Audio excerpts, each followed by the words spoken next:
गुरु प्यारी सत्कार योग साध संगत जी, आप जी सारी संगत को प्यार भरी राधा स्वामी जी। साध संगत जी, आज का ये सत्संग बहुत ही विशेष खास सत्संग होने वाला है, क्योंकि गुरु प्यारी साध संगत जी, आज का ये सत्संग काम, क्रोध और निंदा के ऊपर है। हमें गुरु साहिब क्या हिदायत दे रहे हैं। आज की हम वाणी ले रहे हैं पहली पातशाही श्री गुरु नानक देव जी महाराज की, और शब्द ले रहे हैं काम क्रोध पर हर पर निंदा, लब लोभ तज होए निश्चिंदा। सत्कार योग साध संगत जी, ये पहली पातशाही श्री गुरु नानक साहिब की वाणी है।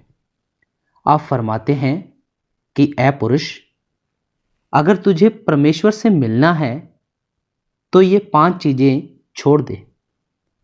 सबसे पहले काम छोड़ दे। यह बड़ा खतरनाक है। अपनी स्त्री के सिवाय पराई स्त्रियों की तरफ देखना सबसे निचले दर्जे का काम है। बाकी जितनी भी कामनाएं हैं वे भी काम हैं।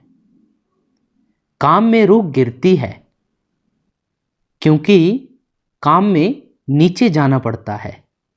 इसके विपरीत हमें नाम की कमाई करके आसमानी मंडलों पर चढ़ना है। नाम की चढ़ाई ऊपर की तरफ है। काम और नाम में बड़ा फर्क है।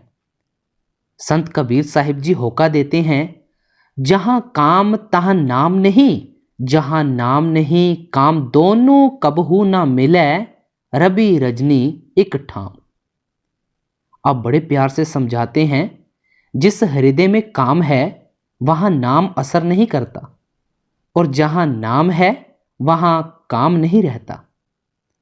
जिस तरह जहां दिन है वहां रात नहीं हो सकती, जहां रात है वहां दिन नहीं हो सकता। अब कहते हैं कि दूसरा क्रोध छोड़ दो, क्योंकि क्रोध में रूह फैलती है।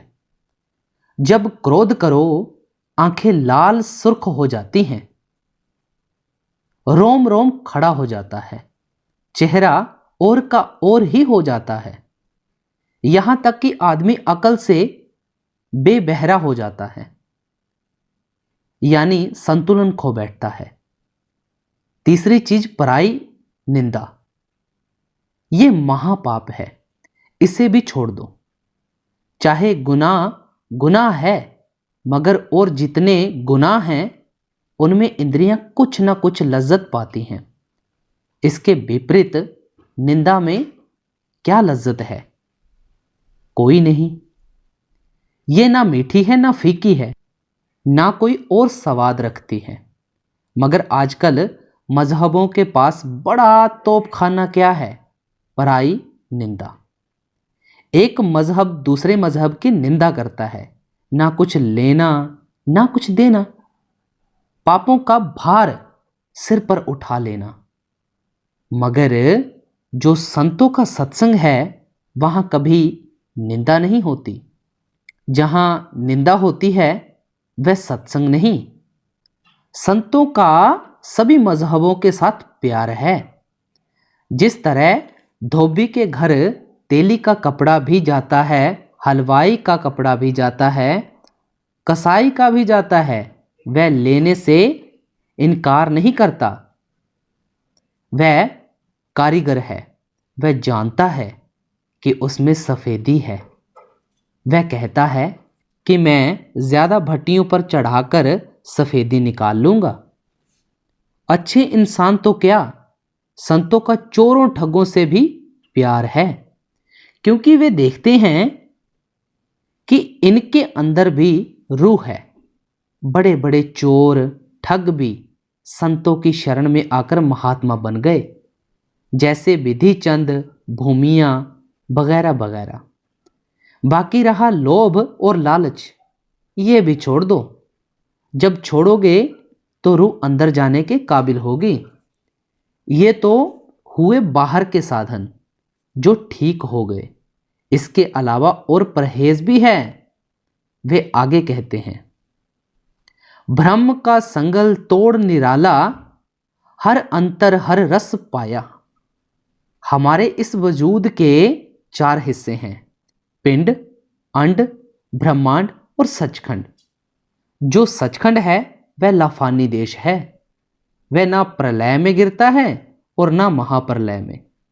जो अभ्यास करके एक बार वहां पहुंच जाए वह ना कभी जन्म लेता है, ना मरता है, ना आता है, ना जाता है।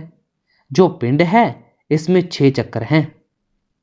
जो नाम मुक्तिदाता है वह इनमें नहीं, इनमें देवी देवता हैं।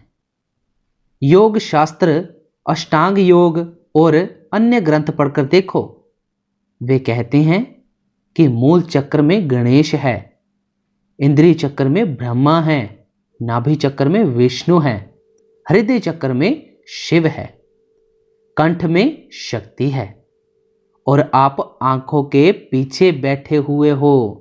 ये सब देवी देवता आपसे नीचे के चक्रों में बैठे हुए हैं। अगर योगियों ने इन 6 चक्रों को तय किया है तो सिर्फ वर्णात्मक नाम जप कर, मगर जो नाम मुक्ति देता है वह लिखने पढ़ने में ना आने वाला कानून और ना बोली जा सकने वाली भाषा है, जो सारी दुनिया की एक ही है। आदमी जर्मनी का हो या रूस का हो, इंग्लैंड का हो या किसी और मुल्क का, वहां किसी मुल्क का सवाल नहीं। इसी तरह वहां कोई भाषा नहीं। वेद शास्त्र और दूसरा जितना लिटरेचर है सारा भाषा में है, लफ्जों में है। इसलिए कहते हैं कि इनमें नाम नहीं, नाम की महिमा है। नाम तुम्हारे अंदर है।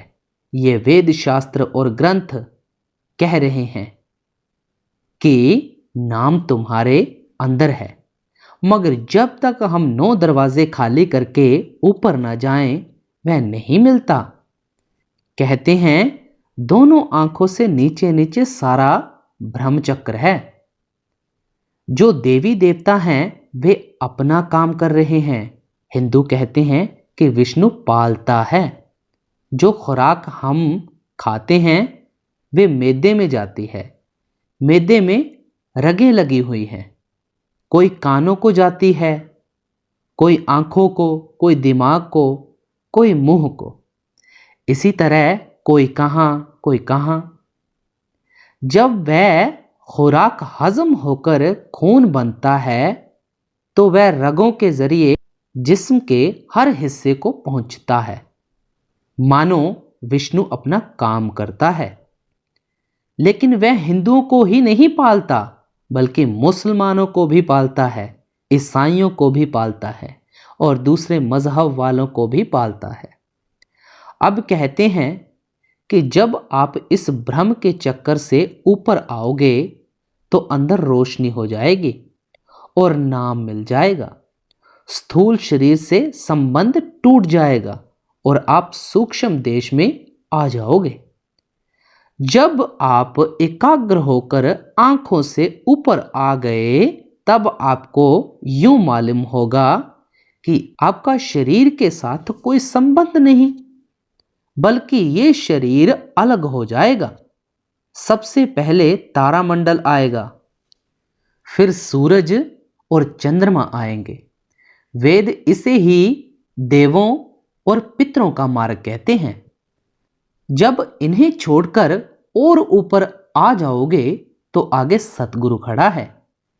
फिर सतगुरु से नाम के बाकी दर्जों का पता लगेगा। निस दामन जीव चमक चंदाइन देखे, अहिनस जोत निरंतर पेखे। जब आप एकाग्र होकर आंखों के पीछे होकर ऊपर आओगे तो जिस तरह अंधेरी रात में बिजली की रोशनी होती है, अंदर रोशनी हो जाएगी। जैसे कि पहले अर्ज किया गया है, इसके आगे तारामंडल आएगा। यही तुलसी साहिब जी भी कहते हैं, गगन द्वार दिसै इक तारा, अनहद नाद सुने झनकारा। उधर हजरत इब्राहिम भी कह रहे हैं कि मैंने अपने अंदर तारा देखा है। तारामंडल के आगे सूरज और चंद्रमा आते हैं। जिन्हें लांग कर रूह को आगे जाना पड़ता है। यही हजरत मोहम्मद साहिब कहते हैं कि मैंने चंद्रमा के 2 टुकड़े किए। इस तारामंडल का जिक्र करते हुए गुरु नानक साहिब कहते हैं, तारा चढ़िया लम्मा क्यों नदर निहालिया राम, सेवक पूर कर्मा सतगुर शब्द दिखलाया राम। यानी जब तारामंडल और सूरज चंद्रमा लांघोगे तो नाम का पता लगेगा। इसी तरह जब देवों और पितरों का मार्ग लांघोगे तो आगे सहस्रदल कमल में 1000 बत्ती की ज्योत मिलेगी। सहस्रदल कमल सूक्ष्म देश का हेडक्वार्टर है और इस दुनिया से कई गुना लतीफ सूक्ष्म है। वेद इसी मकाम के मालिक के बारे में कहते हैं कि उसके सहस्त्र नाम हैं। मौजूदा हालत में अगर आपको कहीं जाना हो तो आपको रेल की या जहाज की जरूरत पड़ेगी, लेकिन अगर पर्दा खुल चुका है तो किसी भी चीज की जरूरत नहीं। फिर अगर अमेरिका जाना है तो जरा तवज्जो दो, झट अमेरिका पहुंच जाओगे। अगर अफ्रीका जाना है तो अफ्रीका पहुंच जाओगे। मतलब कि जहां भी जाना हो वहां फौरन पहुंच सकते हो। जब वहां सहस्त्रदल कमल में आओगे तो अपनी पहचान आएगी। जब तक अपनी पहचान नहीं आती तब तक परमेश्वर कहां। कोई कहता है कि वह परमेश्वर इस तरह मिलता है, कोई कहता है कि इस तरह मिलता है, कोई कुछ बताता है, कोई कुछ।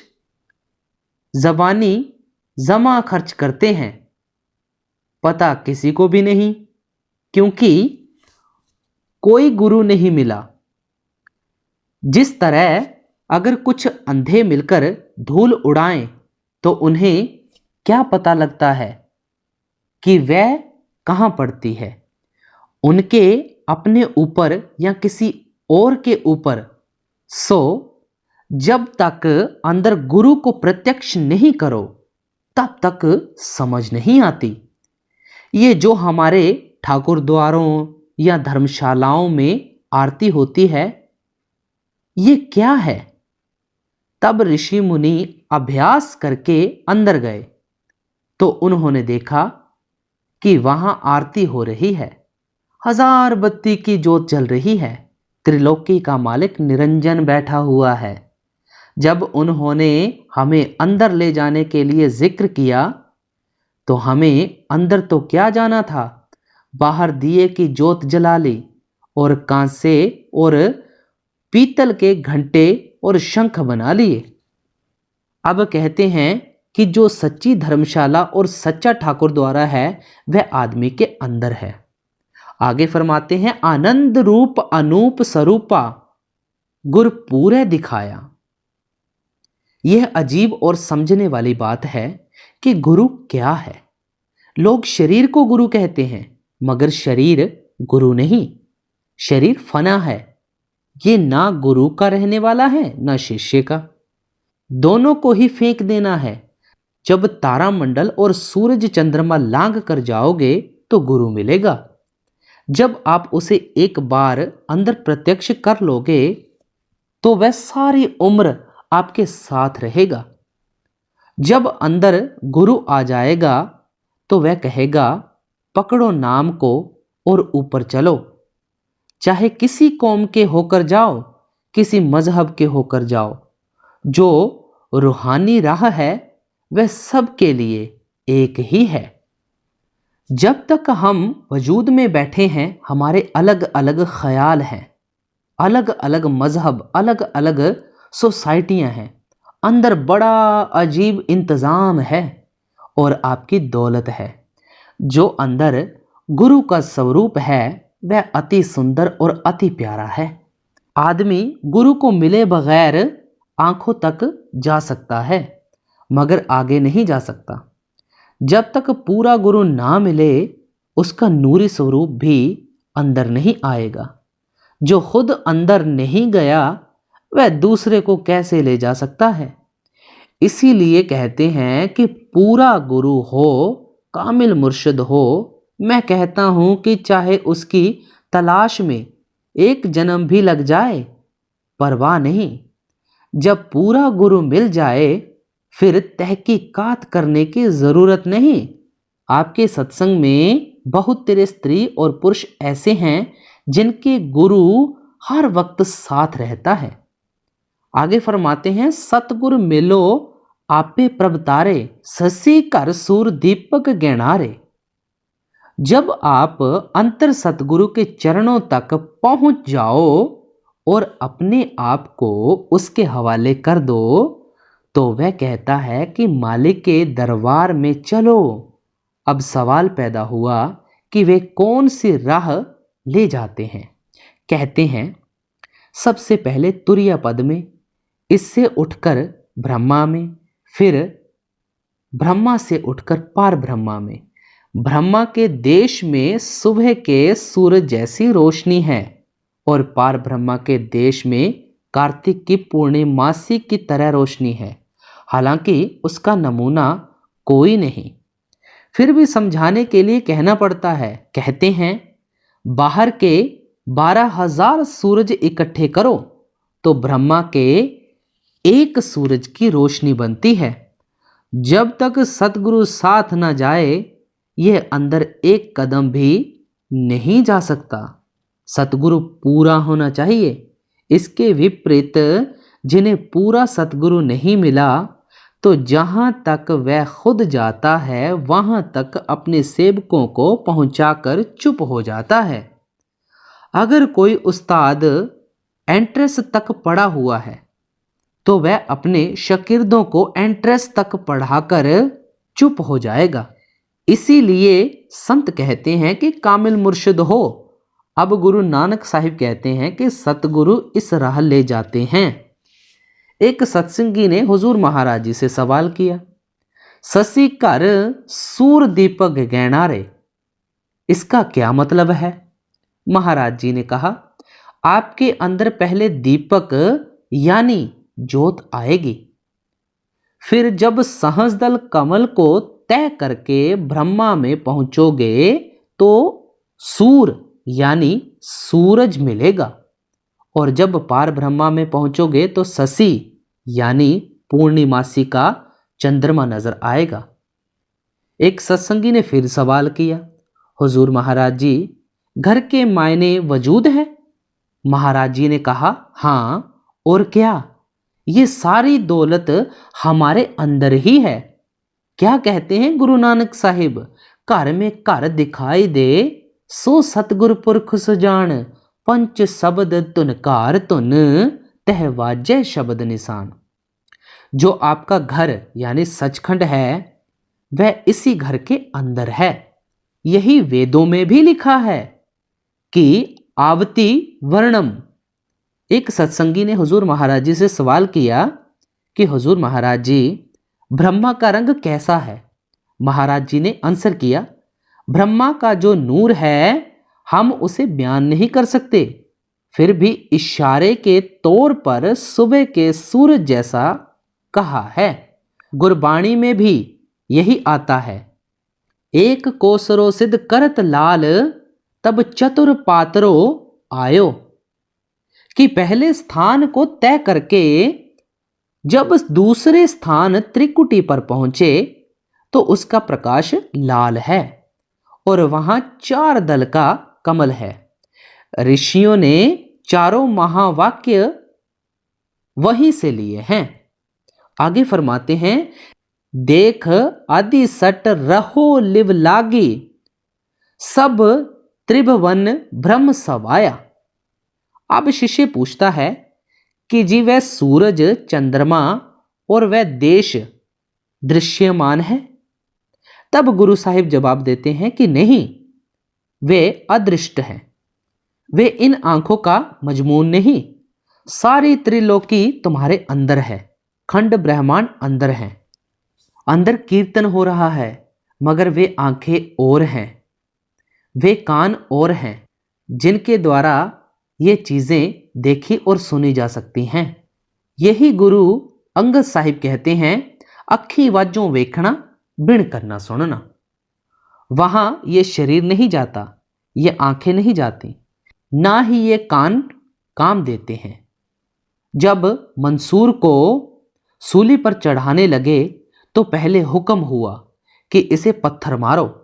सभी ने पत्थर मारे। मंसूर चुपचाप खड़ा पत्थरों की मार सहता रहा। शेख शिबली उसके राज से वाकिफ था। उसने सोचा कि अगर मैंने पत्थर मारा तो इसे लगेगा, और अगर मैं नहीं मारता तो शाही गुस्सा होता, यानी मुझ पर उतरता है। ये सोचकर उसने एक फूल मारा तो मंसूर कहता है, हाय हाय, जितनी तकलीफ तेरे फूल से हुई है इतनी इनके पत्थर मारने से नहीं हुई, क्योंकि तू मेरे राज से वाकिफ था, मगर ये लोग ना वाकिफ हैं। आखिर उसके हाथ काटे गए। कहता है, मुझे इन हाथों की जरूरत नहीं, क्योंकि मेरे पास वे हाथ हैं जिनके जरिए मैं अर्श के कंगूरे पर चढ़ता हूं। फिर पैर काटे तो कहता है, मुझे इन पैरों की भी जरूरत नहीं, क्योंकि मेरे पास वे पैर हैं कि अगर मैं चाहूं तो एक यहां तो दूसरा मालिक की दरगाह में।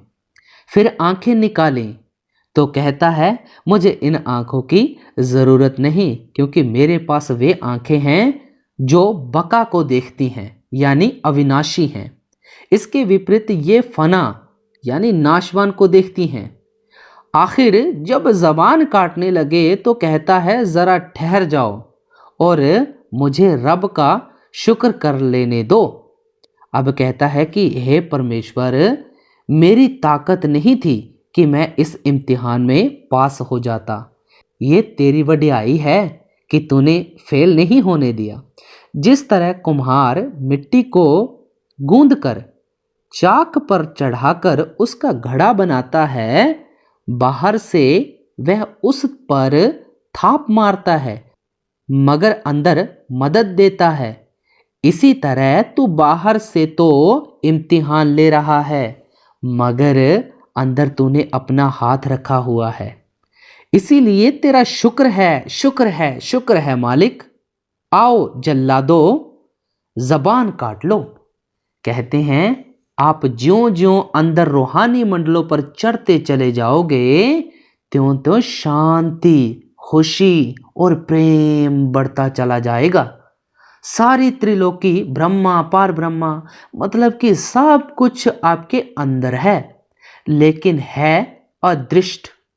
आगे फरमाते हैं, अमृत रस पाए तृष्णा पऊ जाए, अन पऊ पद पावे आप गवाए। हर एक आदमी के अंदर अमृत बरस रहा है। वह भले इंसान तो क्या, चोरों, ठगों, दुराचारियों और दूसरे ऐब पाप करने वालों के अंदर भी है, मगर आंखों के पीछे पर्दा लगाकर सबको बाहर निकाला हुआ है। ना इन्हें उस अमृत का इल्म है, ना ये कोशिश ही करते हैं।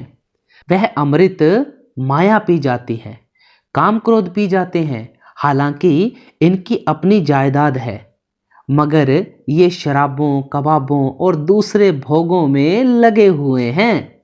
इसके विपरीत अगर ये उस अमृत को पीते तो इनका जन्म मरण खत्म हो जाता, काम क्रोध सो जाते, माया मर जाती। मन लज्जत का आशिक है और अमृत के बराबर और कोई लज्जत नहीं। करोड़ों किताबें पढ़ लो, मन काबू में नहीं आता। इस दुनिया की करोड़ों लज्जतें दो, मन संतुष्ट नहीं होता। अब यहां मन और रूह जुड़े हुए हैं। जब तक मन जाकर इस अमृत को नहीं पीता, रजता नहीं, तृप्त नहीं होता, रूह आजाद नहीं होती। जिस वली, जिस अवतार, जिस महात्मा ने मन को काबू में किया है इसी लज्जत से, जब मन वश में आ गया फिर आशा तृष्णा मर जाती है, और जो जन्म मरण का खौफ है वह नहीं रहता। हमारा मन भी महदूद है और बुद्धि भी महदूद है। मगर जो ये दौलत है मन और बुद्धि दोनों से परे है। जब अनुभव होगा फिर ये मैं नहीं कहेगा बल्कि तू कहेगा। उस अमृत को पीकर इसकी हालत ही और हो जाएगी। आगे फरमाते हैं, ऊंची पदवी ऊंचो ऊंचा निर्मल शब्द कमाया। अब बड़े प्यार से कहते हैं, जीते जी ब्रह्मा पार ब्रह्मा में पहुंचना ऊंची से ऊंची अवस्था है। अब सवाल पैदा हुआ कि ये मिलती किस तरह है। तो गुरु साहिब जवाब देते हैं कि आपके अंदर है, जिसे गुरबानी भी कहते हैं। उपनिषदों में ऋषि उद्गीत कहते हैं, मुसलमान फकीर कलामे इलाही या नगमाए आसमानी कहते हैं, वेद इसे नाद कहते हैं और हजरत ईसा इस ताकत को वर्ड कहते हैं। अगर लफ्ज नाम हो तो फिर गुरु के पास जाने की क्या जरूरत है, अभ्यास करने की क्या जरूरत है। किताबें भरी पड़ी हैं मगर नहीं नाम का लफ्ज कोई और चीज है और बजाते खुद नाम कोई और चीज है। जिस तरह अगर मिश्री मिश्री कहें तो मुंह मीठा नहीं होता, इसके विपरीत अगर मिश्री खा लो तो मुंह मीठा हो जाएगा। इसलिए मिश्री का लफ्ज कोई और चीज है, बजाते खुद मिश्री कोई और चीज है। इसी तरह जो राम है ब्रह्मा है वह नाम है। जब तक रूह इस शक्ति के साथ स्पर्श नहीं करती तसल्ली नहीं होती। वह हिंदुओं मुसलमानों ईसाइयों मतलब कि सबके लिए एक ही है। आगे फरमाते हैं, अदृष्ट अगोचर नाम अपारा अतरस मीठा नाम प्यारा। अब बड़े प्यार से कहते हैं, वह नाम अदृष्ट है, इन आंखों से देखा नहीं जाता, अगोचर है, मन बुद्धि वहां नहीं पहुंच सकते, अति मीठा और अति प्यारा है, सबके अंदर है। मगर जिन्होंने मेहनत करके पर्दा खोल लिया वे इससे फायदा उठा गए, जन्म मरण खत्म कर गए, बाकी खाली आए और खाली चले गए। उस ताकत को नाम कहते हैं। आगे क्या फरमा रहे हैं, नानक को जुग जुग हर जस दीजै, हर जपिए अंत ना पाया।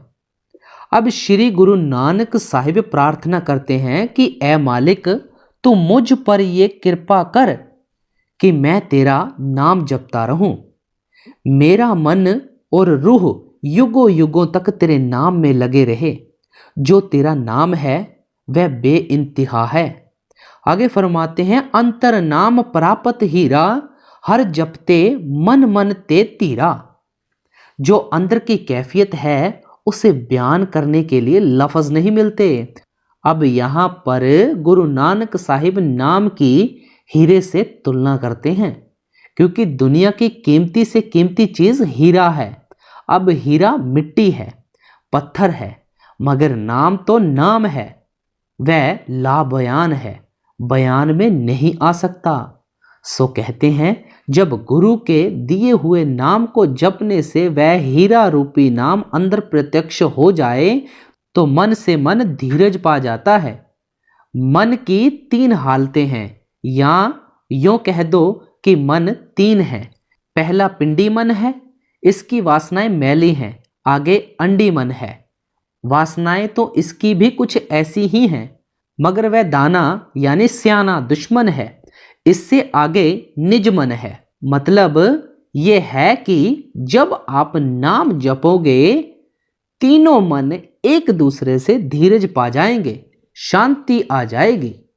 यही बाबा फरीद साहिब कहते हैं, फरीदा शक्कर खंड निवात गुड़ मक्खियों मांझा दुध, सब्बे वस्तु मिठियां रब ना पूजन तुद।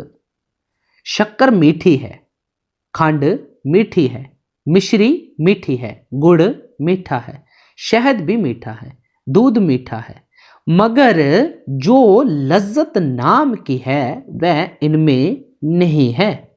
वह नाम तुम्हारे अंदर है।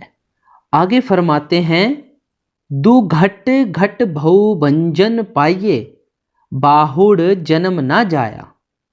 अब कहते हैं कि ये घाटी तो बड़ी मुश्किल है, जीते जी मरना है, लेकिन अगर एक बार चढ़ जाओ तो फैसला हो जाए। फिर कौन जन्म ले और कौन मरे, कौन आए और कौन जाए। लेकिन जीते जी मरना आसान नहीं, मन इंद्रियों को रोकना पड़ता है। अब जीते जी मरना ये पसंद नहीं करता, और जीते जी मरे बिना वह नाम नहीं मिलता। अगर ये तकलीफ उठाकर जीते जी मर जाए तो वह सारे दुखों को दूर करने वाला परमेश्वर इसे मिल जाए। आगे फरमाते हैं, भक्ति हेत गुर शब्द तरंगा, हर जस नाम पदार्थ मंगा। अब गुरु नानक साहिब कहते हैं कि भक्ति के हेत, भक्ति हासिल करने वाला सामान या जिसके जरिए भक्ति मिल सकती है, गुरु और शब्द है। शब्द कहो या नाम, गुरु का बिना नाम नहीं मिलता और नाम बिना अंदर पर्दा नहीं खुलता। आगे फरमाते हैं, हर पावै गुर मेल मिलाए, हर तारे जगत सवाया। जब परमेश्वर किसी मजहब, किसी कौम, किसी आदमी को बख्शना चाहता है तो पहले उसका किसी रूहानी मंडलों पर जाने वाले महात्मा के साथ मिलाप करवाता है। उसे आप महात्मा कहो, योगी कहो, योगीश्वर कहो, या उसका कोई और नाम रख लो।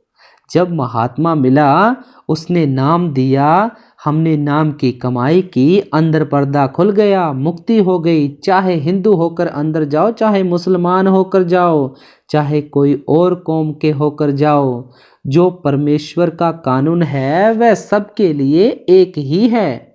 वह किसी आदमी का बनाया हुआ नहीं, बल्कि परमेश्वर का बनाया हुआ है, युगों से चला आ रहा है। हम उसे ना बढ़ा सकते हैं, ना उसमें तब्दीली कर सकते हैं, और ना ही कमी कर सकते हैं।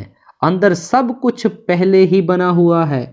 परमेश्वर ने कुल आलम को तारने का एक ही तरीका रखा हुआ है।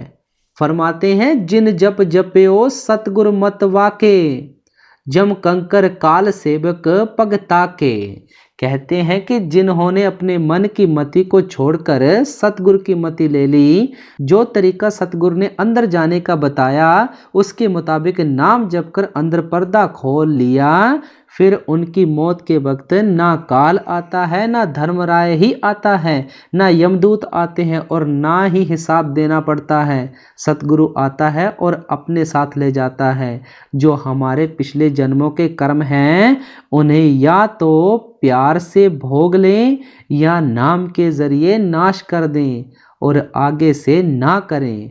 वेद शास्त्र और दूसरे ग्रंथ कहते हैं कि नाम कुल पापों का नाश करता है। गुरु अर्जुन साहिब ने भी फरमाया है, सर्व रोग का औषध नाम। मेरा कई बार का तजर्बा है कि नाम जपने वाले की मौत के वक्त यमदूत नहीं आते। उससे मरते वक्त इतनी खुशी होती है जितनी कि ब्याह की भी नहीं होती। जिनके घर सत्संगी मरे हैं उनसे पूछो, मैंने बहुत सारी मौतें देखी हैं। वे यमदूत जो जान निकालते हैं, और काल जिसके आगे कर्मों का रजिस्टर पेश होता है, नाम वाले उस राह ही नहीं जाएंगे जहां पर ये बैठे हुए हैं। आगे फरमाते हैं, उत्तम संगत गति मत, उत्तम जग भौजाल पार तारे। कहते हैं ऐसे महात्मा जिनसे मिलकर यम और काल नजदीक नहीं आते, उनकी सोहबत बड़ी उत्तम है और उनका तरीका भी बड़ा ऊंचा है।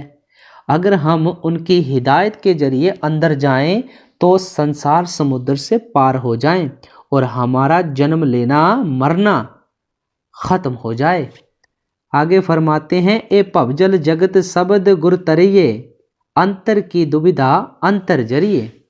अब गुरु नानक साहिब फिर उस मजमून को दोहराते हुए कहते हैं कि इस संसार रूपी समुद्र से तरने के लिए दो ही चीज़ें हैं, एक गुरु, दूसरा शब्द। जो महात्मा अंदर जाता है वही हमें ले जा सकता है। वह हमें नाम दे, हम नाम की कमाई करें। जितने महात्मा अंदर गए हैं नाम या शब्द की कमाई करके। गुरु के बगैर शब्द नहीं मिलता और शब्द के बगैर अंदर पर्दा नहीं खुलता। वह शब्द गाने बजाने वाला नहीं, बल्कि लिखने पढ़ने में ना आने वाला ज्ञान है। सारे खंडों ब्रह्मांडों की जानों की ज्ञान है। उसे हासिल करने के लिए बाहर जाने की जरूरत नहीं। अगर दुनिया में कोई पूर्ण वेद, पूर्ण शास्त्र, पूर्ण मशीन है तो इंसान है। परमात्मा ने इसे अशरफुल मखलूकात बनाया है। वह नर नारायणी देह है। वेद शास्त्र ग्रंथ पोथियां क्या है? ऋषि मुनि संत महात्मा अंदर गए, कमाई की, जो नज़ारे उन्होंने अंदर देखे हमारी हिदायत के लिए बाहर कागज़ों मजहबी किताबों में ले आए। इसलिए जो कुछ वे कह रहे हैं वह हमारे अंदर का हाल है। उनमें इन नज़ारों का जिक्र है। नज़ारे बजाते खुद नहीं, वे तो जब आप अंदर जाओगे मिलेंगे। इसके अंदर दो ताकतें हैं, एक आसुरी या काल की और दूसरी दैवीय या दयाल की। एक काल की ताकत है, दूसरी दयाल की ताकत है। फिर जो काल की ताकत है उसके मातहत बहुत सारी विरोधी ताकतें हैं, वह दुविधा है। जब अंदर नाम प्रकट हो जाता है तो वे सारी नाश हो जाती हैं। इस तरह अंदर का फैसला अंदर ही हो जाता है। आगे फरमाते हैं, पंच बाण ले जम कौमारे गगनंतर धणक चढ़ाया। अब जो शब्द है असल में तो वह एक ही है, मगर चूंकि वह 5 मंजिलों में से गुजरता है इसलिए अलग अलग आवाज हो जाने के कारण 5 शब्द कहकर बयान किया जाता है। हर एक देश की अलग अलग कैफियत है। यहाँ मातलोक में माया प्रबल है और ब्रह्मा गुप्त है। अगली मंजिल सहस्दल कमल में माया और ब्रह्मा एक जैसे हैं। दूसरी मंजिल त्रिकुटी में ब्रह्मा प्रकट और माया गुप्त है। और इससे आगे जाओगे तो ब्रह्मा ही ब्रह्मा है।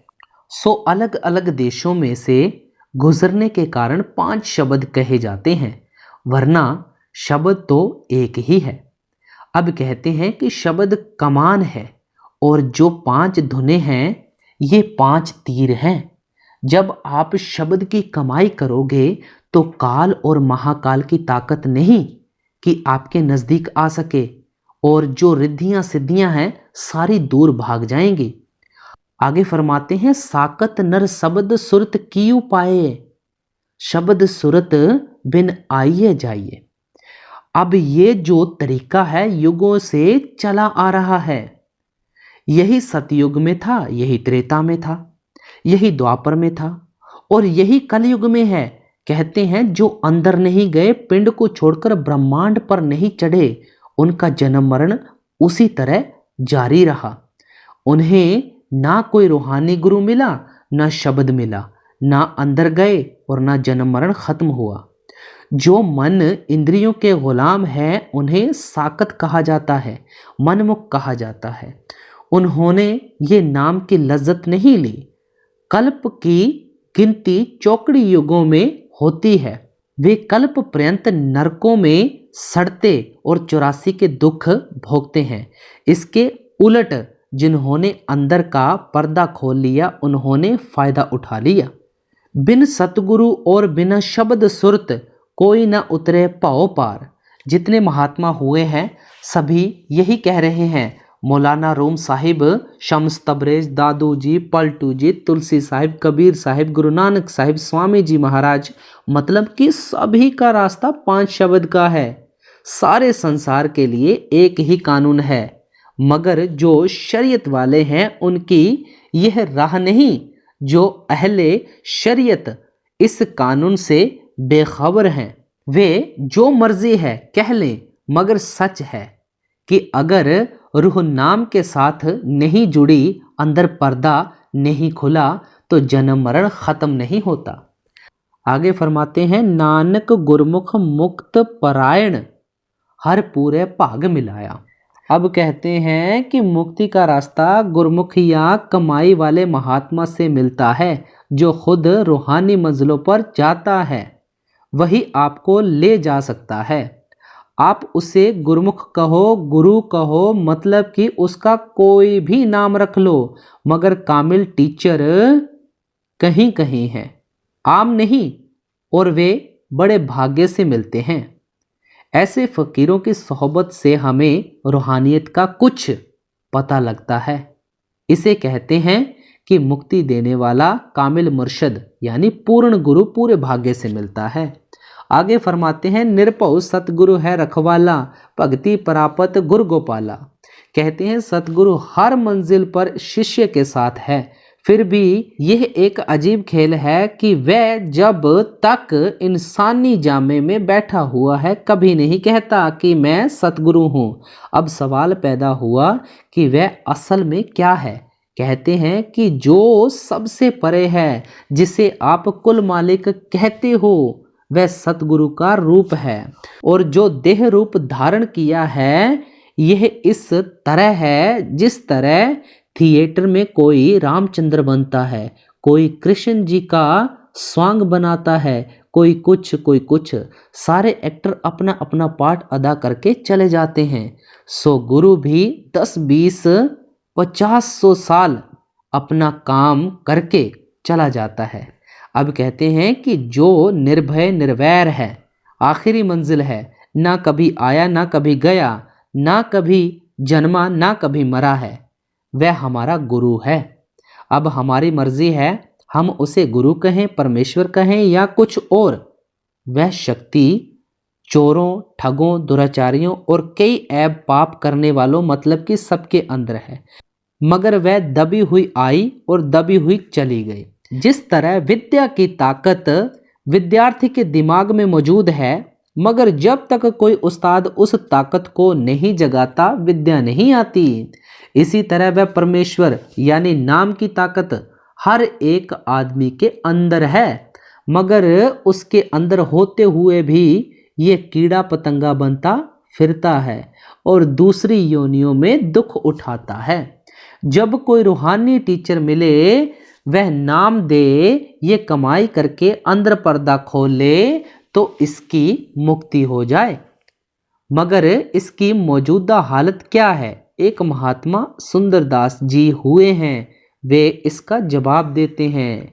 एक समय वन में बसते मृगराज की नार ने कहरे जाओ, कै कारण पाल के हाथ चढ़्यो, उन लेकर छेरी के संग रलायो, भूल गयो कुल के पराक्रम, सो हुंड भयो हरी दूब चरायो। सुंदर ऐसे ही आत्मा संग शरीर के आप पुलाए, के जीव कहाओ। एक दफा एक जंगल में किसी शेरनी ने बच्चे को जन्म दिया। इत्तेफाक से वह भेड़ें चराने वाले के हाथ आ गया। उसने भेड़ बकरियों के दूध से उसकी परवरिश करनी शुरू कर दी। जब जरा सियाना हुआ तो उन्हीं के साथ चरने लग गया। एक दिन एक शेर आ गया। जब उसने ये नज़ारा देखा तो हैरान होकर कहता है कि अरे अरे, भेड़ों में शेर। उसे जाकर कहने लगा कि तू शेर है। शेर के बच्चे ने कहा कि नहीं, मैं भेड़ हूं। उसने कहा कि वह कैसे? शेर के बच्चे ने कहा कि मैं यहीं जन्मा हूं, पला हूं, इन्हीं के साथ रहता हूं। शेर ने कहा कि चल मेरे साथ। वह उसे एक पानी के तालाब पर ले गया और कहा कि देख, मेरी और तेरी शक्ल एक है कि नहीं। शेर के बच्चे ने कहा शक्ल तो एक जैसी ही है। शेर कहता है मैं भी गरजता हूं, तू भी गरज। जब शेर गरजा तो शेर का बच्चा भी गरजा। जब दोनों गरजे तो वहां ना भेड़ें रही ना चरवाहा रहा, सब भाग गए। ये तो है मिसाल। असली बात क्या है कि आत्मा शेर है, मन चरवाहा है और इंद्रियां भेड़ें हैं। अब इसे अपनी खबर नहीं, ये मन और इंद्रियों के साथ भूली हुई हैं। जब इसे कोई अंदर जाने वाला टीचर मिल जाए, ये कमाई करके अंदर चला जाए, अपने आप को देख ले, तो मन और इंद्रियां सब भाग जाते हैं। इसका जन्म मरण खत्म हो जाता है। ऋषि मुनियों महात्माओं ने जो वेद शास्त्र लिखे हैं और अन्य ग्रंथ लिखे हैं, उनका मकसद यही है कि ये किसी तरह अंदर चला जाए, लेकिन जो असल चीज है वह आदमी के अंदर है। अब कहते हैं कि जो मालिक का असली रूप है वह निर्भय निर्वैर है, सारी दुनिया को पालने वाला है, सर्वशक्तिमान है, सर्वव्यापक है। हम उसे गुरु कहते हैं। आगे फरमाते हैं, धुन आनंद अनाहद बाजे गुर शब्द निरंजन पाया। अब गुरु नानक साहिब के आगे शिष्य सवाल करता है कि जिसे आप निर्भय निर्वैर कहते हो, ये तो आपके लफ्ज़ हैं, जो वह शक्ति है वह दिखाओ। तो गुरु साहिब जवाब देते हैं कि अगर तू उस मालिक को देखना चाहता है तो पहले 9 दरवाजे छोड़कर सूक्ष्म देश के हेडक्वार्टर तुरियापद पे चल, वह निरंजन का देश है, वहां धुन हो रही है। जब तू निरंजन के दर्शन करेगा और उस धुन को सुनेगा तो मुझे पता लग जाएगा, मगर दुनिया को खबर नहीं। अब ये जो मजमून है कहने सुनने का नहीं। एक मुसलमान फकीर कहता है, कारा किह खबर शुद्ध खबरश बाज नियामद, कि जिसे उसकी मालिक की खबर मिली फिर उसकी यानी उस महात्मा की खबर नहीं मिली। कबीर साहिब कहते हैं, चली पूतली लवण की था संधु को लैन, आपे गल पानी भई उल्टी कहे को बैन। नमक की डली समुद्र की थाह लेने गई, पानी में ही ढल गई। अब खबर कौन लाए, कोई नहीं। यह विशाल अजीब चीज है, अजीब मजमून है, इससे मीठा मजमून और दुनिया में है ही नहीं। वह शब्द माया से रहित है, अनाहद है, यानी उसकी कोई हद नहीं, हर वक्त अंदर धुनकारे दे रहा है। वह सारी शक्तियों और सारे आनंद को देने वाला है। आगे फरमाते हैं, निर्भउ सो सिर नाही लेखा, आप अलेख कुदरत है देखा। कहते हैं वह मालिक निर्भय निर्वैर है, स्वयं प्रकाश है और सब चीजें लेखे में है, मगर वह लेखे से बाहर है, फिर वह किसी के मातहत नहीं। सवाल पैदा हुआ कि वह रास्ता कहाँ है, तो गुरु साहिब जवाब देते हैं कि वह हर घट के अंदर है। बाहर जो कुछ है उसकी कुदरत है, मगर दुनिया बाहर देखती है, अंदर नहीं जाती, इसलिए खाली की खाली रहती है। आगे फरमाते हैं, आप अतीत अजोनी सबों नानक गुरमत सो पाया। वह परमेश्वर अतीत है, वह माया से रहित है, अजोनी यानी जन्म मरण में नहीं आता, सबहू यानी स्वयं प्रकाश है, बहदू ला शरीक है, खुद खुदा है। कब मिलता है, जब ये अपनी मति को छोड़कर गुरु की मति ले ले। अब आगे फरमाते हैं, अंतर की गति सतगुर जाने, सो निरपौ गुर शब्द पछाणे। अब शिष्य लिहाज नहीं करता बल्कि प्रश्न करता है कि जिसे आप गुरु कहते हो और जो आपको वहाँ सचखंड ले जाता है, आप में और उसमें फ़र्क क्या है। तो गुरु साहिब जवाब देते हैं कि कोई नहीं, क्योंकि जब वह शिष्य को साथ लेकर अंदर जाता है तो पहले सबसे आखिरी मकाम के मालिक या सिंध में गुरु जज्ब लवलीन होता है, फिर शिष्य लवलीन होता है। महाराज जी के समय का वाक्य है, जब महाराज जी ने रुड़की से कॉलेज पास किया, महाराज जी ने कहा जो मेरे उस्ताद थे उनकी भी वही डिग्री थी जो मेरी। जब हम उन्हें सलाम करके आने लगे तो उन्होंने कहा आज हम और आप एक जैसे हैं, क्योंकि जो डिग्री हमने पास की थी वही आज आपने पास कर ली है। तुलसी साहिब कहते हैं, तुलसी मैं तू जो तजे रह दीन गति सोई, गुरु नवै जो शिष्य को साध कहावे सोए। इसमें शक नहीं कि हम जीव और वह गुरु एक ही हैं, मगर हमने अभी पर्दा नहीं खोला, इसलिए हम शिष्य हैं और वह गुरु है। फिर भी उन संतों के दिल में कोई फर्क नहीं होता, वे वसीह दिल बड़े जिगर वाले होते हैं, ना ही वे कभी अपने पूर्ण होने का दम मारते हैं। अब शिष्य और ऐतराज करता है कि मैं आपको गुरु कहता हूँ और अपने आप को शिष्य कहता हूँ, और जो निर्भव निर्वैर गुरु है वह कौन है?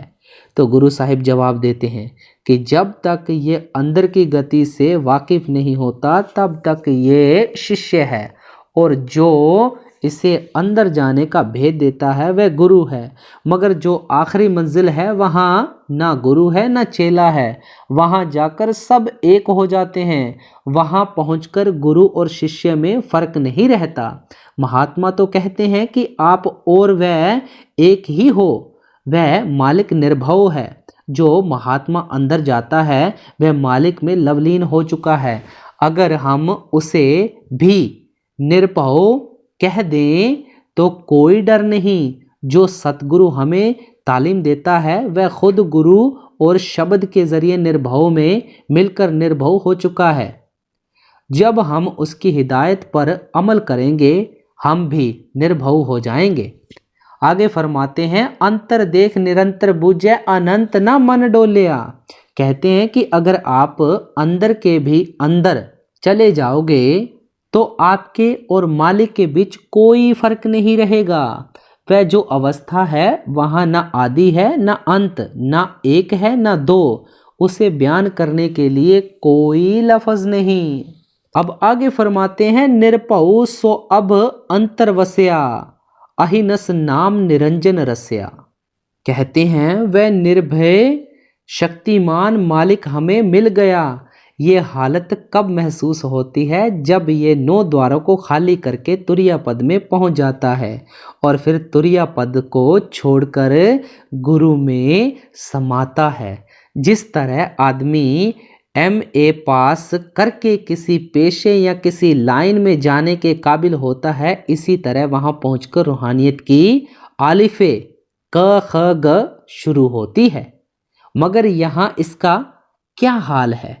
जिस तरह किसी गैस लैंप पर टाट के 10-20 पर्दे चढ़ा दें तो आप उसे रात के वक्त जिस कमरे में भी ले जाकर रखोगे कोई रोशनी नहीं होगी।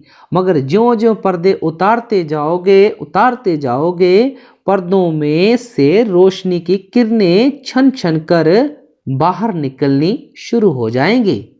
जब सारे पर्दे उतर गए तो गैस लैंप पूरी रोशनी देगा। इसी तरह हमारी आत्मा पर पहले ये स्थूल पर्दा यानी शरीर है। जब अभ्यास करके तुरिया पद में जाओगे तो ये उतर जाएगा। अब आगे फरमाते हैं, नानक हर जस संगत पाइए हर सहजे सहज मिलाया। कहते हैं सहज समाधि की अवस्था महात्मा की सोहबत और संगति से मिलती है। सहज समाधि कोई छोटी अवस्था नहीं बल्कि त्रिलोकी से परे है। जब आप अभ्यास करके आहिस्ता आहिस्ता अंदर जाओगे सहज समाधि में पहुंच जाओगे। जो सहज समाधि है वह त्रिलोकी में नहीं, वह चौथे पद में जाकर मिलती है। अब आगे फरमाते हैं, अंतर बाहर सो प्रभ जाने रहे अल्पित चलते कर आने। अब जिज्ञासु सवाल करता है कि अभी तक तो आप मालिक को अंदर ही अंदर बताते चले आए हो, क्या वह बाहर नहीं? तो श्री गुरु नानक साहिब जवाब देते हैं कि वह बाहर भी है और अंदर भी है। वह बाहर और अंदर एक जैसा है, मगर जब तक आप अभ्यास करके उसे एक बार प्रत्यक्ष नहीं कर लेते तब तक वह बाहर नहीं दिखता। मिसाल के तौर पर जिस तरह दूध में घी है, अगर किसी ने दूध में से घी ना निकाला हो वह कभी नहीं मानता कि दूध में घी है। वह कहेगा कि दूध दिखाई देता है, पर दूध में घी दिखाई नहीं देता। फिर दलील देता है कि घी में पूरियां पकती हैं, दूध में पूरियां नहीं पकती। दूध में नमक गल जाता है, घी में नमक नहीं गलता।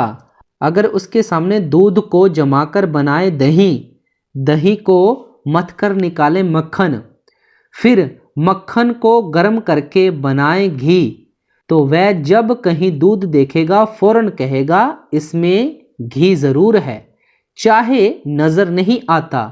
इसी तरह जिन महात्माओं ने कमाई करके पर्दा खोल लिया है, अंदर रूहानी मंजिलों पर गए हैं, उनके लिए अंदर और बाहर एक जैसा है। जिस तरह कमल का फूल पानी में रहते हुए भी सूखे का सूखा रहता है, पानी उसे गीला नहीं करता। आगे फरमाते हैं, रह अल्पित चलते कर आने, यानी ये अल्पित रहे और जो मन हर वक्त चलायमान रहता है उसे खड़ा करे। जब तक मन खड़ा नहीं होता तब तक वह मालिक नहीं मिलता। आमतौर पर लोग कहते हैं कि खजाने पर सांप होता है। अब जब तक सांप पकड़ा ना जाए या मारा ना जाए तब तक खजाना नहीं मिल सकता। इसी तरह हमारे हृदय पर मन रूपी सांप बैठा हुआ है। वेद शास्त्र और मजहबी किताबें गवाही देती हैं कि जो नाम का खजाना है, खंड ब्रह्मांड है, वे मन के पर्दे के पीछे है।